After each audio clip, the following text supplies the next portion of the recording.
Akhanga afike ekhodo umtjhayeli wetraga elithuthumbileko ngomgqibelo. Iinkhulu zekhodo zithi bebanganalo idokhethi nomtjhayeli bekangekho. Abakwazi ukubona ukuthi utshatshulwe amapholisa begodi banesiqiniseko salokho. Kuzwakala umdumo werhasi evuzako ngaphambi kobana itraga lithuthumbe.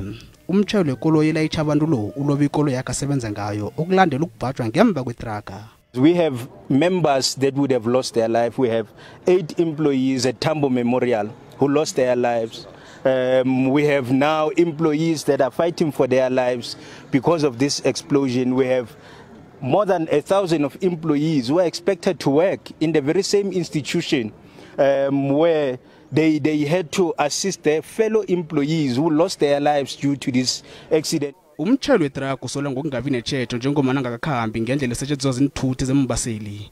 Bekumuntu weBotswana avele eRichards Bay nalithuthumbako itrageli. Okuphulihliziyo okhulu kukhuphuka kwesibalo sabantu ababhubhako ngunobangela wengozi le.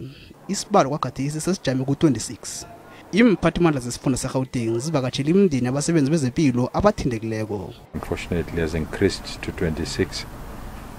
It's quite a sad day, not only for our province but our country. Ikonzo esikhumbuzo kuhlele bona ibanjwe ngelesihlanu.